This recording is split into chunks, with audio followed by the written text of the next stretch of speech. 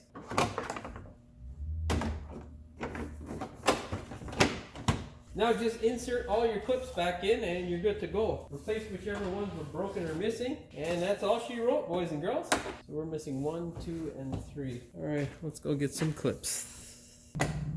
Pow, pow. And pow, mother. Ah, damn it, boys and girls. You know what I just realized? I'll show you. I made a mistake, boys and girls. This stupid thing here has to be underneath. So let's pull this goddamn clamp out. Let's loosen this guy up here. Just slide that out, put it over top. And the process is complete once again, my friends. Do the shake test, and that's that. Now clip this guy back into place. Okay, now that's that. Now let's adjust the positive terminal so we're not having too much strain on that stupid thing. That's better. Look at that. Isn't it pretty, boys and girls? Yeah. I'm probably going to be taking this battery out real soon anyhow because I got to take that goddamn mount apart. But that's for another video, boys and girls. Currently, we are efficiently almost done. See, boys and girls? You thought I forgot, didn't you? No, I didn't. I got this little bastard. Just make sure that you anti-seize the hell out of this thing in case you ever have to touch this. Make sure that you tap and clear out any debris or rust inside that hole there as well as on the bolt before you insert this guy back into service. And, again, don't forget the last little clip that holds the wiring harness secure to that bracket. Yes. It's like I've done this sort of stuff before. Let's get the clip in there.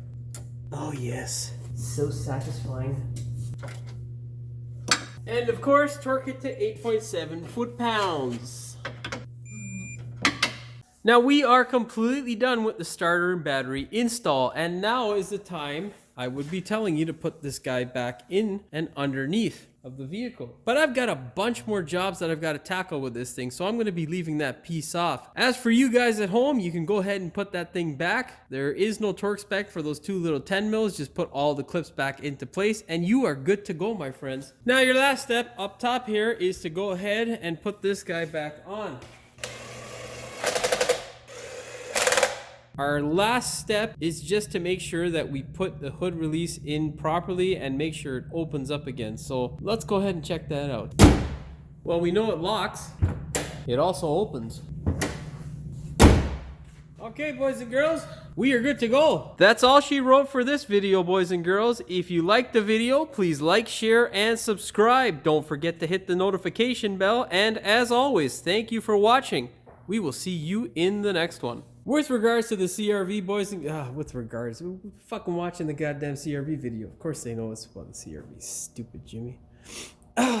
All of which should contribute to this thing feeling like a wonderfully oiled and tuned machine. What the fuck? Just to give you a quick overview, we're going to be changing the starter motor and battery out and power washing the engine bay in one video. The next video will be, they don't care. Just take away all this shit and that's it. Fuck. In today's video, I'm going to be showing you specifically how to replace your fucking alternator. No, what is that shit? If I put this in the blooper, people are going to... Blooper? If I put this in the blooper reel, people are going to think that I'm a crackhead. I mean, whatever. If the shoe fits! Oh, I did it again. Look retarded. Yeah, it's... Ugh. And make it more hospitable for my hands to be in. Look at that. Yeah. Fucking compressor, man. Now, of course, boys and girls, if you are in the Rust Belt or Winterland, make sure you're not spraying this stuff on a day where it's super fucking cold. Now, that's much better, isn't it, boys and girls? As you can see, this vehicle is now decently clean to the point where I don't mind touching it because it looks mighty touchable. That sounds fucking weird. There are two 10 for fuck's sake. So pull them the fuck out. Now on this side here, you have 3 bolts that hold in your hood catch. What essentially you would want to... What the fuck am I saying? Now, boys and girls, it's not absolute... And the last time I bought these things from Honda, they were about now the other benefit... Why do I sound like a newbie? God. Now the other benefit... Oh my god, that's gonna be a fucking long night, son. Now because that shield is out of the way, we don't have to go in there with a 10-foot extension to get this guy. What the fuck am I saying? Now with your battery tie-down bolt out of the way, your battery tie-down is loose. Like now, fuck, man. Now with your battery bolt... Oh god damn, I should just go home now, for fuck's sakes. Now with the battery out of the way, you don't need to remove this snorkel tube, but I'm going to just so I can show you what's going on in there. If you want to come off, come off. Okay, you know what? Fuck the snorkel tube, it's stronger than I am, so we're just gonna leave it the fuck alone. I'll find some other ways to show you guys what's going on. With that guy out of the way, it exposes 4 12mm bolts. 12mm bolts. Fucking son of a bitch. That sounded professional towards the end, but I don't know what the fuck happened in the beginning. That sounds stupid. Oh, don't hit the camera. Expect the gap. Inspect. Just a little bit better. Oh, don't do what I did. When you open it, make sure your... Well, that wasn't put in there properly, boys and girls. Make sure your throttle cable doesn't come out, because that'll really scare the shit out of you. You'll feel as though you fucked the car up completely. I'm not on fucking frame there. Damn it. Then you can start putting your... Won't you fucking work? Now, get a torque wrench and torque those bolts down to 16 foot-pounds or 22 millimeters. What? Fuck. Now you should be left... How about... Continue smashing until the rod... You'll remember that I disconnected this, but I didn't show you how do I... Oh my god. Essentially... What the fuck am I saying? Torque spec for the battery terminal is tight enough so that it doesn't come off and not so loose... Oh, that didn't make sense.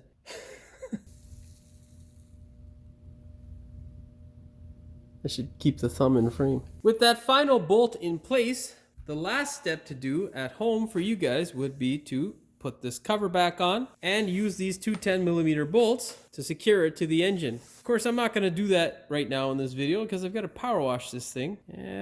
Maybe I should just power wash it and put it on. Yeah, why not? Fuck. Attently.